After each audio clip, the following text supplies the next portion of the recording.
On this Tuesday night, tit for tat. Beijing avenges Canada's expulsion of a Chinese diplomat. We understand there is retaliation, but we will not be intimidated. What the Chinese government might do next. Anger in Alberta. This election is nothing but a distraction. Calls to postpone the provincial vote as wildfires rage. The verdict is in for Donald Trump, the former U.S. president's punishment in a civil sex abuse and defamation suit. Global National with Donna Friesen. Reporting tonight, Jeff Semple. Good evening and thank you for joining us. The Chinese government is hitting back, announcing the expulsion of a Canadian diplomat in Shanghai. The tit for tat is a direct response to Canada ousting a Chinese diplomat who was accused of trying to intimidate Conservative MP Michael Chong, allegations Beijing has denied. China's retaliation was widely expected, but there are fears of more repercussions to come. More on that in a moment, but we begin in Ottawa, where the House of Commons was consumed by debate over why the Trudeau government didn't act sooner. Mackenzie Gray has tonight's top story. The retaliation was almost immediate. 12 hours after Canada expelled a Chinese diplomat, Beijing fired back, declaring Jennifer Lynn Lalonde, a Canadian working in the Shanghai consulate, persona non grata. We understand there is retaliation, but we will not be intimidated, and we will continue to do everything necessary to keep Canadians protected from foreign interference. That protection was required after a CSIS report stated Conservative MP Michael Chong and his family were targeted by Zhao Wei, a Chinese diplomat based in Toronto, because Chong spearheaded calling out Beijing's treatment of the Uyghur minority. This is a decision we took seriously, we took with careful consideration in order to do the right thing and expel the Chinese diplomat. China's reaction viewed as proportionate. This was a reciprocal result of the Canadian decision to expel the Chinese diplomat. The Prime Minister said he didn't know about the briefing until he read about it in the Globe and Mail. But Chong says the current National Security Advisor has admitted to him CSIS shared the top-secret document with Justin Trudeau's then National Security Advisor. But who that person was and why they didn't tell the PM still isn't clear. All three National Security Advisors Justin Trudeau had in 2021 say they haven't seen the Chong report. Vincent Rigby saying he left the job before the report was published. And both David Morrison and Mike MacDonald do not recall having seen any material regarding threats against MPs while in the role. Foreign adversaries do try to sow divisions. Both Morrison and MacDonald still serve as senior civil servants, with Morrison being sent last week to summon the Chinese ambassador over the Chong story. The bottom line is here, we've got a prime minister who doesn't know what's going on in his office. That should be a concern to every Canadian. MPs may compel those three advisors to give more answers, as the Conservatives are looking to have them appear before a House of Commons committee studying foreign interference. Jeff? Mackenzie Gray in Ottawa. Thanks, Mac. The Chinese government has hinted at further retaliation, saying it will react firmly and hold up its interests. So what could that look like? Mercedes Stephenson joins us now. So Mercedes, what might China be considering here?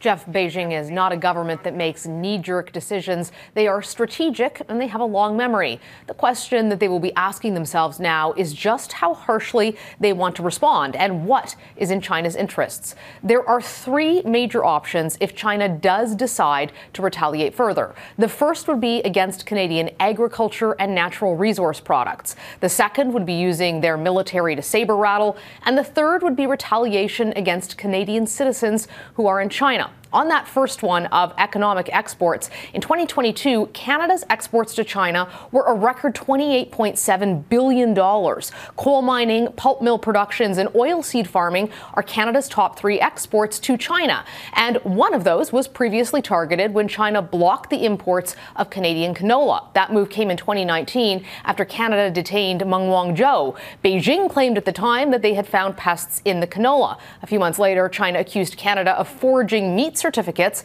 and blocked those imports too. China is such a massive economic power that trade retaliation can have a significant effect on the Canadian economy.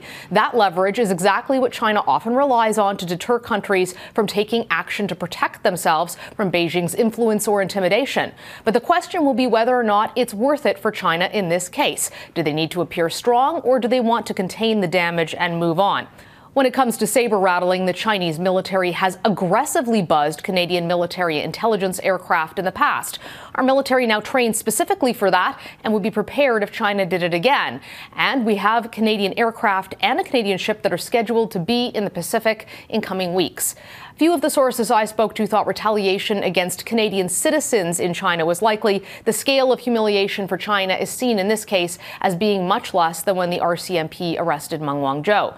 All of my sources said one thing in common, Jeff. China is hard to predict, but the hope is that this ends with a diplomatic expulsion tit for tat. Some pointed out that Beijing is facing a different situation with the international community here.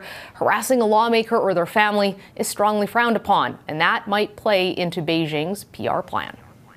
So much potentially at stake here. Mercedes Stephenson in Ottawa. Thanks, Mercedes. China is a member of the United Nations Human Rights Council, and now Canada is making a play for a seat. Ottawa is bidding on one of 3 spots for the period of 2028 to 2030. There is a clear backlash happening around the world as we speak when it comes to human rights. And we just can't stand idle, just screaming from, the sides, saying basically that we should be doing something without rolling up our sleeves and getting involved. Canada's 6 main priorities include protecting human rights defenders and freedom of religion. So far, Canada is up against Greece for a spot. The vote is expected to take place in 2026. Vladimir Putin marked Russia's Victory Day, commemorating the defeat of the Nazis in the Second World War, with an angry speech accusing the West of unleashing war against Russia.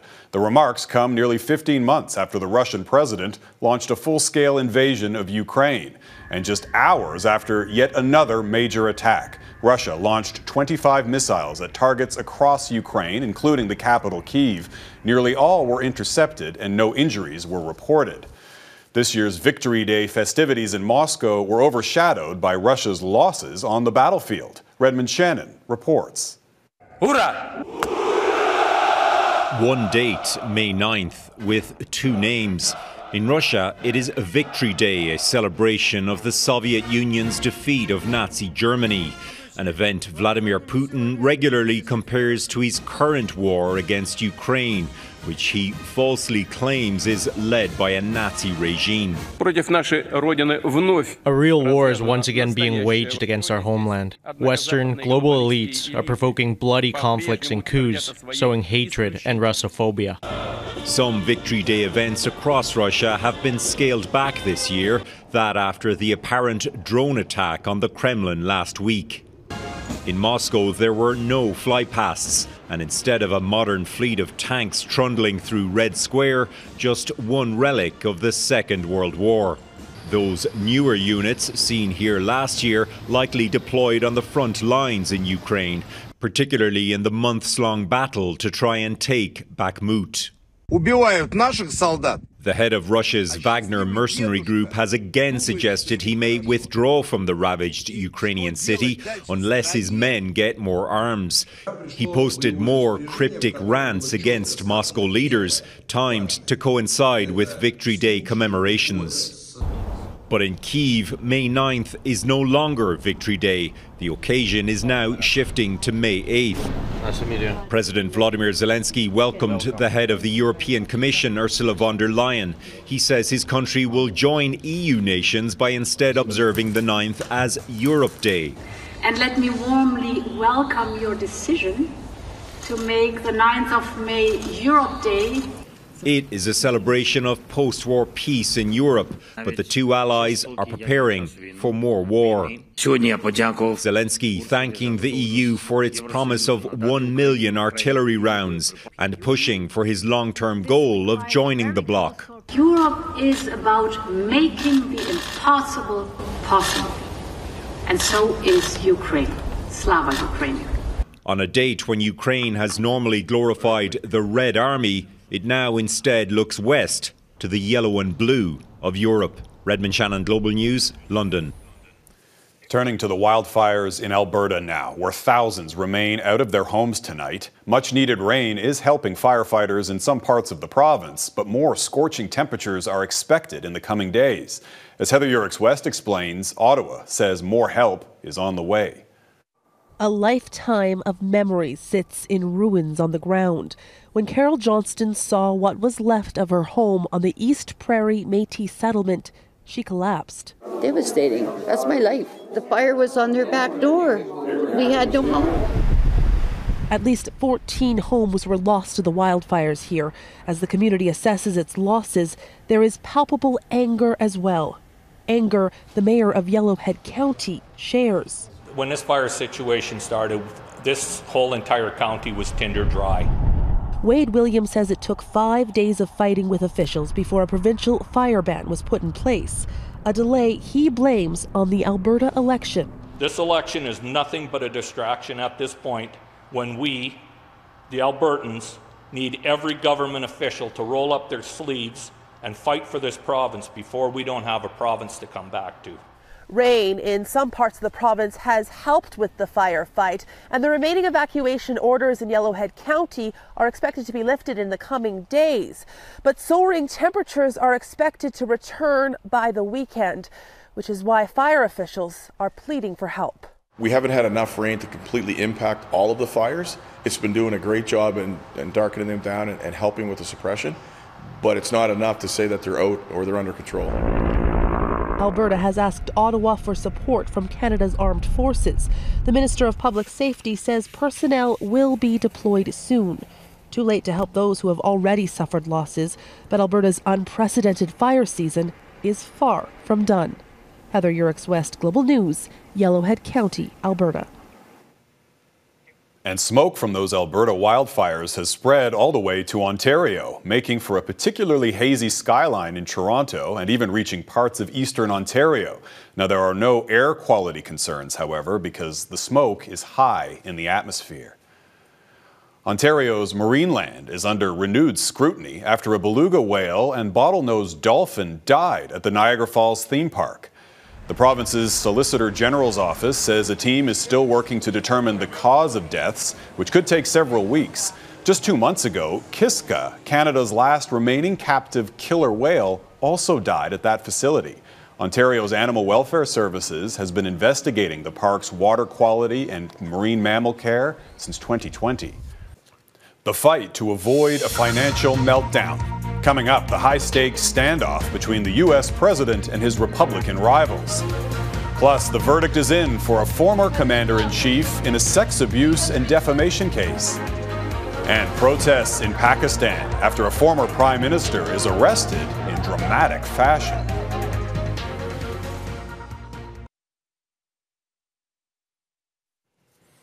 Welcome back. We are just weeks away from an event that could rock global markets and destabilize the American economy. The U.S. government reached its debt ceiling earlier this year, effectively running out of money. It needs to borrow more, but raising the debt limit requires cooperation from Republicans who are demanding drastic spending cuts. President Joe Biden refuses to negotiate, and time is running out. Jackson Proskow reports on Washington's high-stakes showdown. They met to try and stave off economic disaster. Mr. President, can you cut a deal in time? But the U.S. president and his Republican opponents are still miles apart on a deal to raise the debt ceiling, the limit on how much money the U.S. government can borrow.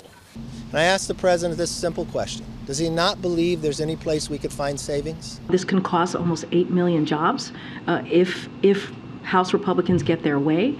It could also lead us to a recession, trigger a recession. If the ceiling isn't raised, the government could run out of money as soon as June 1st, leaving no way to fund the military, social programs, or payments on $31 trillion in debt held by foreign nations.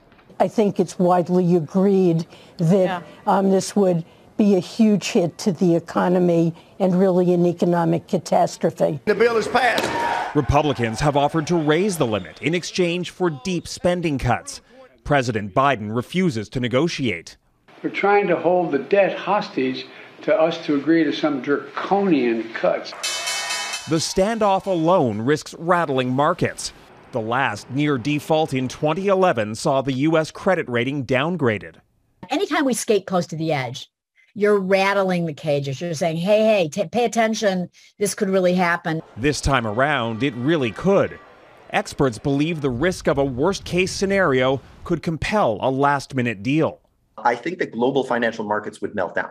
They will always find a way to increase that debt ceiling because they recognize what would happen if they were to go over that cliff. Still, the White House insists it's seriously concerned about the risk of breaching the debt ceiling and says backup plans are in place.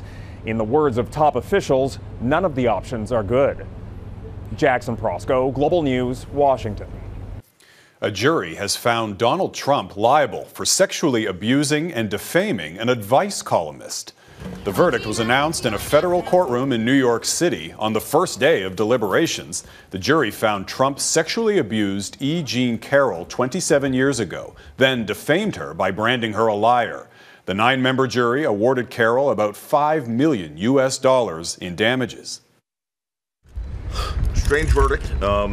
This was a rape claim. It was a rape case all along, and the jury rejected that, but made other findings. So we'll obviously be appealing those other findings. Trump won't face any criminal consequences because this was a civil case. It's another legal setback for Trump as he campaigns to retake the Oval Office in 2024. And to some breaking news tonight, Republican Congressman George Santos is reportedly facing federal charges. It's not yet clear what the charges are, but the first-term representative of New York has faced investigations into his personal and campaign finances, as well as complaints alleging sexual harassment. Multiple U.S. media reports citing unnamed sources say Santos is expected to turn himself in tomorrow morning, at which point the charges will be made public. Wild weather still ahead. Torrential rain floods New Zealand's biggest city.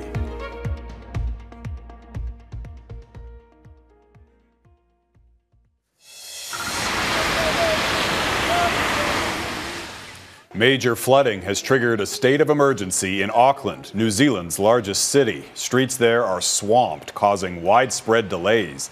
Emergency crews have responded to more than 200 calls involving landslides, falling trees, and trapped cars. Further north, a high school student is now missing, suspected of being swept away while exploring caves with a school group. Pakistan is blocking social media platforms and restricting internet service in the wake of violent protests over the arrest of former Prime Minister Imran Khan. Dozens of paramilitary forces in armored vehicles detained the 70-year-old and then drove him away. He was appearing in court on charges of corruption. The dramatic arrest sparked violent demonstrations across Pakistan by his supporters. Khan was ousted as Prime Minister just over a year ago and has been campaigning for early elections ever since. He denounces the accusations, calling them part of a politically motivated plot by his successor.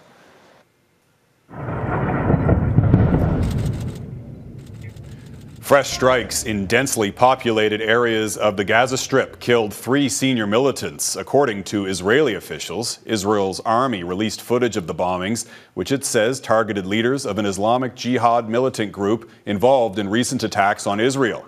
Palestinian health authorities say at least 10 civilians, including women and children, were also killed in the overnight strikes, setting the stage for what is likely to be a new round of heavy fighting in the region. Thousands of mourners turned out for the funeral procession for the victims. And that is Global National for this Tuesday night. I'm Jeff Semple. Tonight's Your Canada is Goose Spit Park in Comox, British Columbia. Thanks for watching. Neethu Gacha will be at the anchor desk with you tomorrow. Have a great night.